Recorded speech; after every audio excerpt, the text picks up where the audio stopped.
আসসালামু আলাইকুম। কেমন আছেন সবাই? আশা করি অনেক ভালো আছেন। আজকে আমরা মাইক্রোসফট ওয়ার্ডের দারুণ একটি ফিচার সম্পর্কে জানব। আমরা যে কোনো বড় বাক্যকে খুব সহজেই অটোমেটিক্যালি ইনসার্ট করতে পারি কুইক পার্ট ফিচারের মাধ্যমে। তো আমরা কুইক পার্ট ফিচার আছে এখানে একটি ইনসার্ট ট্যাবে যদি যাই, এখানে কুইক পার্ট নামের একটি অপশন আছে।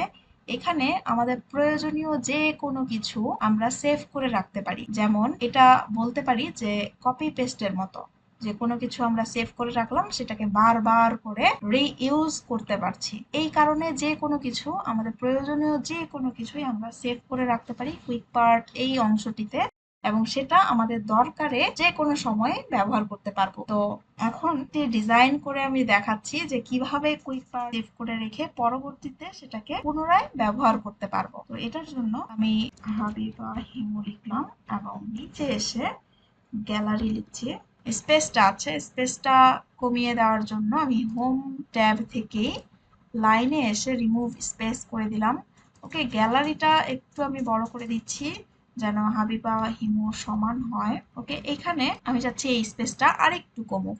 এটার জন্য সবটুকুকে সিলেক্ট করে প্যারাগ্রাফের যে অ্যারোটি আছে এখানে যাব এবং এখান থেকে করে দিচ্ছি এক্স্যাক্টলি 12। দেখি কি অবস্থা। আচ্ছা, আরেকটু বাড়াবো, 12 থেকে 14, 15, 16 করি।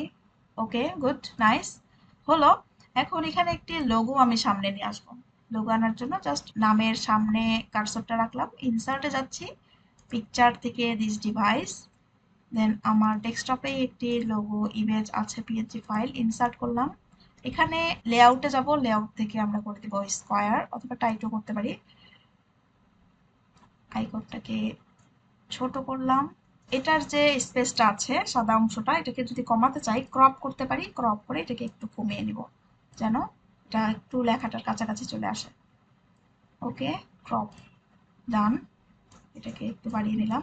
ওকে, সো এটা জায়গা মতো রেখে দিলাম, জাস্ট হয়ে গিয়েছে আমার এই পার্টটা হয়ে গেল। ওকে, সো ফার্স্ট পার্টটা লেফট সাইড কমপ্লিট করে ফেললাম। এখন ডান পাশে আমি কিছু লেখা লিখবো, অ্যাড্রেসটা ডান পাশে আমি লিখতে চাচ্ছি।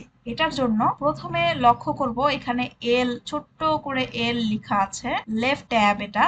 এখানে যদি একবার ক্লিক করি তাহলে এটা আমাদের দেখা যাবে সেন্টার ট্যাব আসছে। এখান থেকে আমরা আরেকবার ক্লিক করব, এটা চলে আসবে রাইট ট্যাব। তো রাইট ট্যাব এই লেখাটা আসার পরে আমরা এখানে যে কোনো একটা জায়গায় একবার ক্লিক করার পর যে রাইট ট্যাবটা যে আসলো এটাকে টেনে আমরা ট্যাব বরাবর রাখলাম। এখন এখানে মাউসটা রাখার পর আমরা ট্যাব বাটন যদি একবার প্রেস করি তাহলে আমাদের কার্সরটা একদম ডান পাশে চলে আসবে।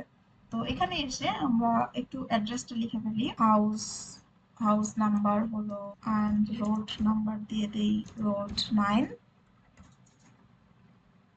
বসুন্ধরা, ঢাকা 1229। এবং পরবর্তী লাইনের জন্য আবার আমাদেরকে এটা করতে হবে, গ্যালারির এখানে এসে কার্সরটা রাখলাম, রাইট ইনডেন্ট নিলাম, তারপর এখানে ক্লিক করব, একবার ক্লিক করার পর এটাকে নিয়ে যাব ডান পাশে, দেন এইখানে মাউসটা রেখে ট্যাব বাটন প্রেস করে দিলাম।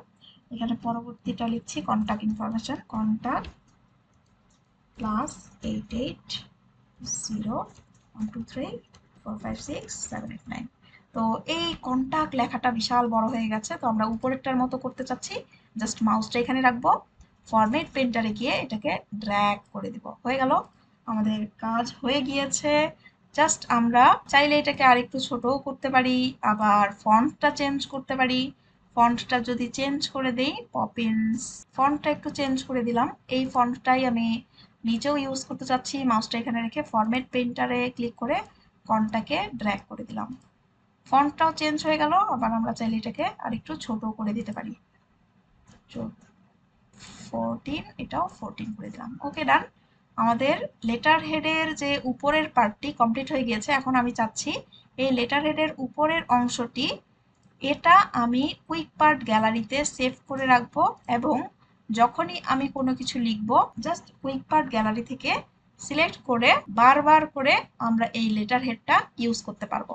এটার জন্য প্রথমত আমাদের এটাকে সিলেক্ট করে নিতে হবে, কন্ট্রোল এ দিয়ে সিলেক্ট করে নিলাম। ওকে, কন্ট্রোল এ দিয়ে পুরো অংশটিকে সিলেক্ট করার পর আমরা চলে যাব ইনসার্ট ট্যাবে, ইনসার্ট ট্যাব থেকে আমরা দেখব কুইক পার্টস। যে কুইক পার্টস অপশনটিতে আমরা যাব এবং নিচে save selection to quick part gallery শেষের অংশটিতে আমরা একবার ক্লিক করব। এখানে একটি পপ আপ বক্স চলে আসবে। আমরা কি নামে এটিকে সেভ করতে চাচ্ছি এখানে নামটা দিয়ে দিব, লেটার হেড লিখলাম। তো এটা কোথায় সেভ হবে? Gallery quick parts. আমরা চাইলে এটাকে চেঞ্জও করে দিতে পারি যে কোথায় কোন অংশে আমরা এটাকে সেভ করে রাখতে চাচ্ছি। তো আমি কুইক পার্টেই রাখলাম, কেননা কুইক পার্ট থেকে জলদি এটাকে আমরা ইনসার্ট করতে পারবো। তারপর ওকে বাটন প্রেস করে দিলাম। হয়ে গিয়েছে, কাজ শেষ। এখন জাস্ট আমরা ফাইলটাকে ক্লোজ করব। মাইক্রোসফট ওয়ার্ডটিকে এমন এমন অবস্থায় যদি ক্লোজ করে দেই, ডোন্ট সেভ দিলাম, এখন একটি স্পেশাল পপ আপ বক্স এসেছে। আমরা যদি একটু দেখি এখানে কি লেখা আছে। You have modified styles, building blocks such as cover pages or headers or other content that is stored in building blocks.docx. Do you want to save changes to building blocks? মানে বলছে যে আমাদের এখানে কিছু কন্টেন্ট বিল্ডিং ব্লকের স্টোরে save করতে বলছে। আমরা কি এটা আমাদের বিল্ডিং ব্লকে সেভ করে রাখতে চাচ্ছি? হ্যাঁ, আমরা সেভ করে রাখতে চাচ্ছি। এই জন্য আমাদের সেভ বাটনে ক্লিক করতে হবে। যদি আমরা এটা একবার সেভ বাটনে ক্লিক করে ফেলি, তাহলে মাইক্রোসফট ওয়ার্ড যতদিন ধরে আমরা ইউজ করব ঠিক ততদিন ধরেই আমরা এই যে লেটার হেডটি ব্যবহার করতে পারবো। এখন আমরা একটি সাদা ব্ল্যাঙ্ক পেজ নিচ্ছি মাইক্রোসফট ওয়ার্ডে। এখন যদি আমরা লেটার হেডটিকে ইনসার্ট করতে চাই, তাহলে ইনসার্টে যাব, ইনসার্ট থেকে কুইক পার্ট, দেন আমরা দেখতে পাবো আমাদের লেটার হেডটি এখানে রেডি।